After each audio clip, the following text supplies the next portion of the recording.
Alright guys, back out here today. I got a new reel for this rod just to test out. It was on sale. It's one of these little South Bend Microlight underspin reels. I'm gonna go and pair that with a drop shot, running some of this power bait floating trout worm just to see what I can catch. We've been smacking them lately using wacky rigs and drop shots, so I think that's what I'm gonna try. And I see a little one right there, so we will see what we can do.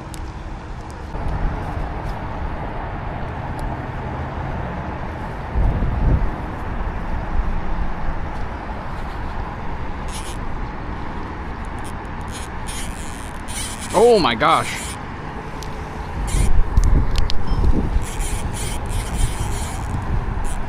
I can't tell if it's just this reel.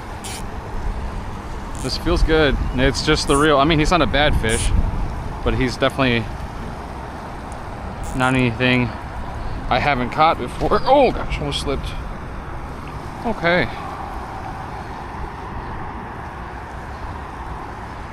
All right.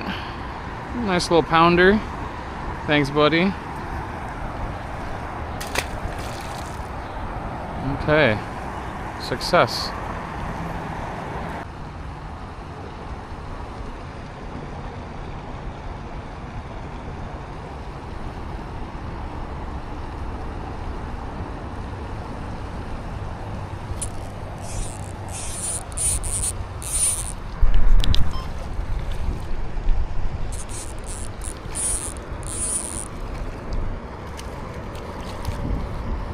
Alright, right at the bank, I saw that guy go for it too.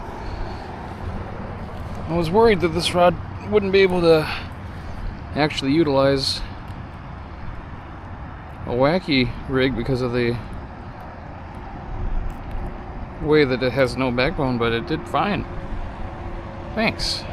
I was just about to give up and go too, so thanks, little guy. There he goes. Back. Alright guys, back here for another hot lap challenge. This one might be a lot quicker than the last one because I have about 20 to 30 minutes before the storm that was behind me catches up to me. So instead of using a bobber today, I'm just going to be using this tiny little mosquito hook. I'm going to try to drop shot this and see how well this works. Now this is the smallest mosquito hook I have, and I'm just going for a super subtle finesse presentation. Alright, let's give that a try. I don't know if I ended up uploading the other footage, but I did end up getting a underspin reel for super cheap. I think it was $12. And I had always been kind of curious about them. I know they're just like a glorified push button, but I thought I would get one just to have it in the arsenal, you know? Wouldn't hurt. And look how far that went, guys. Like, that was pretty darn near like the middle of the pond here. It came with like this mono though, and like you guys know how elastic mono is versus braid, so I really have to set it hard. And it's hard because this is an ultralight rod too, so like I have to like crank on this thing with like everything I got. And I've already pulled up several bass with this reel, like 1.5-pounders, so I know it can do it. But the whole time it's screaming at me, so like I'm still not super confident it can handle anything super big, but we'll see. And it looks like there is somebody on the other side. We're gonna try to not disturb her. Alright, there's the weed, so let's get past that. Yeah, we'll just keep moving for now. Make a cast out here in the middle. See if we can get past all this nonsense. Like when this thing wants to fly, it can really fly. Oh, that's a bite.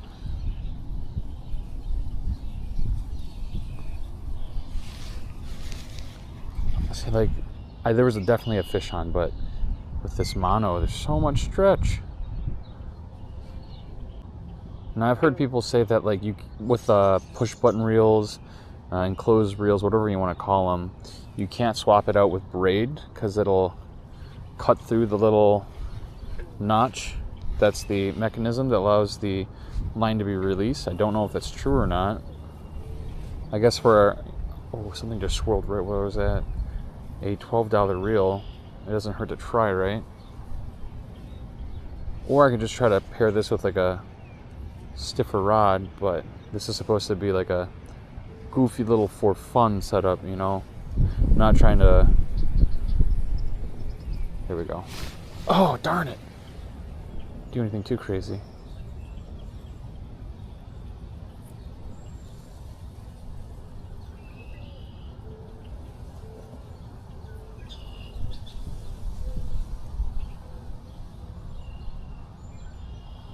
I don't know if whatever that was took my.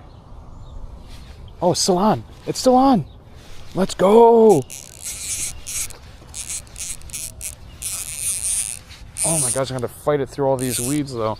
Like I said, this reel is not the greatest, but it does its job. It's just a little baby bass. Little baby bass, okay. I was worried he had inhaled it. First one on this pond, okay. Nice, this tiny little mosquito hook. Worked out. Oh man, it is difficult to take off though because it's so small. Thanks, friend.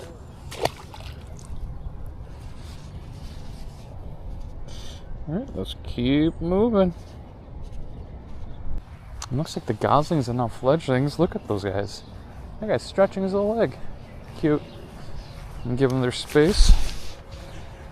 Hope mom and dad. Oh yeah, I know. I know. I'm just gonna get past you. I'm just walking past you, that's all. It's okay. Yeah, they're getting big. Look at these guys. They're all here now. Alright, let's see what we can do here. I see that storm. It is dumping rain. That looks like it's like 3 miles out, so speed this up a little bit.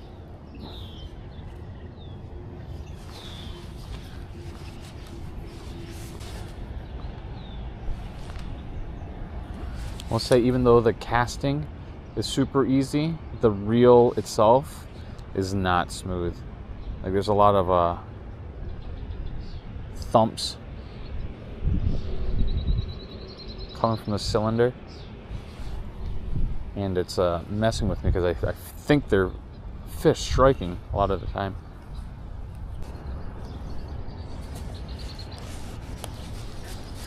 You might be able to dodge this rain, guys. I'm really hoping so.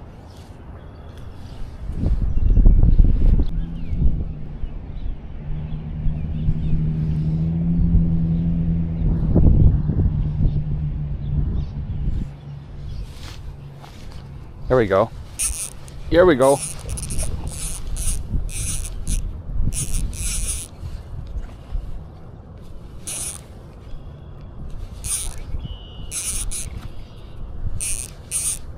Oh, he's got me wrapped up in the weeds.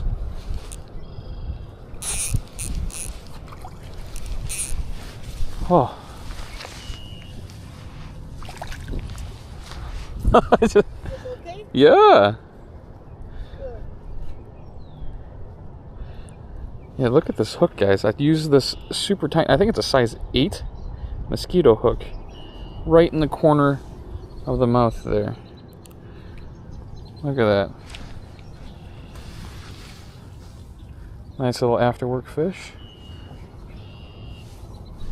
Yeah. Give me. You have it for you? Yeah, for me. For real? Yeah, for now, here. Okay. That's it, I like it. Okay. Okay.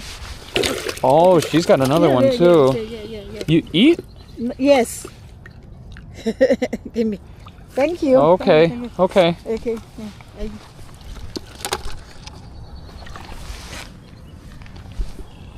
Don't take too many out though, because then they won't have babies. Yeah, baby, no more. That's okay. No, but the mom, daddy, Oh. they make the babies. Oh.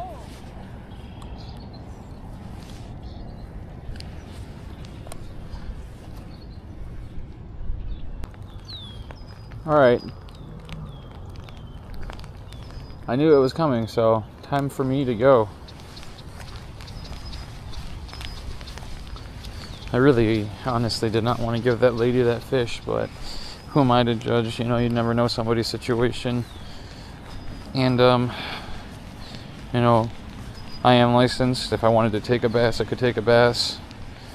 So, legally, I had the right to do so. Doesn't feel good. I usually never keep bass unless, you know, I gut hook one or it's bleeding out or it somehow dies. Don't get me wrong, they're good. I'll eat them. But I don't go out of my way to fish and keep bass. So, you know, anything like over 1.5 pounds, maybe 2 pounds, I usually let go. I don't want to keep the big ones. You know, that's the ones we want to stay in the pond and lakes, you know, keep those genetics going. But like I said, we don't know people's situations, and if you know, she's hungry and she needed to eat, well, she can eat. And I just got another fish, like I said, so there's not like a shortage of good fish here. There we go. Another decent one. Another good grass bass. Oh, sorry guys. Normally I have my you know, helmet mount, but I thought it'd be easier just to use the chest mount today. Whoa, sorry buddy. Come here. Oh. And you can see how effective those mosquito hooks are. You know, perfectly hooked right at the tip. And as long as you apply constant pressure, it shouldn't really have too easy of a time spitting it. So there's that. Another nice little fish. She's probably gonna ask me to keep it, but how many are you gonna take?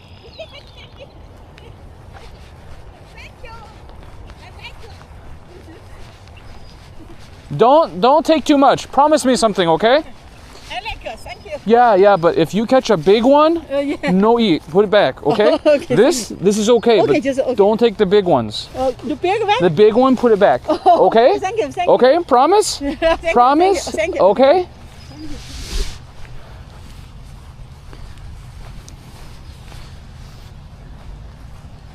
All right, well, hopefully, you know, she keeps her promise. I knew she was going to run up to me as soon as she saw me pull that one in.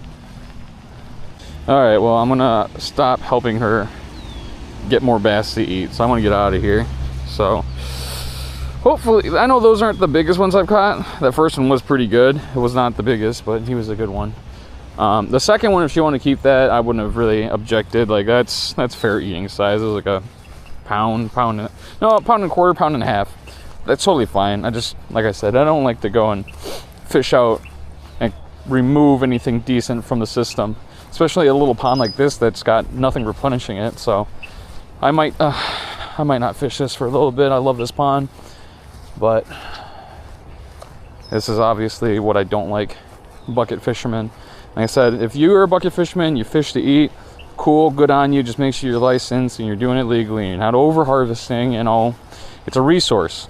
Because if there's people pulling this out left and right, and obviously this is not a stock pond, eventually there's going to be nothing in here, right? So, all right, not my favorite kind of video to do, but you know, hopefully this kind of brings awareness. There's sport fishermen and then commercial fishermen, and there's people who fish to eat. Like I said, not judging anybody. I don't know her situation. She might be feeding her family. Cool. I'm happy to help her do that. But we just don't want to over harvest people. You know, for anybody who doesn't know, I actually went to school.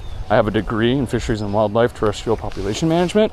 I almost went into a hatchery and fisheries, but from where I'm at, I thought that was the better call. But still, mad respect. I love the outdoors and conservation. So please, guys, you know, don't be mean to people out there. Just kind of make them aware that it's a resource that is not always replenished by man-made means. So if it, you know, obviously these bass aren't gonna like completely get fished out of here, but it'll take them years to replenish and get to the size that those guys were. So, all right, you guys have a good one. I'll catch you later.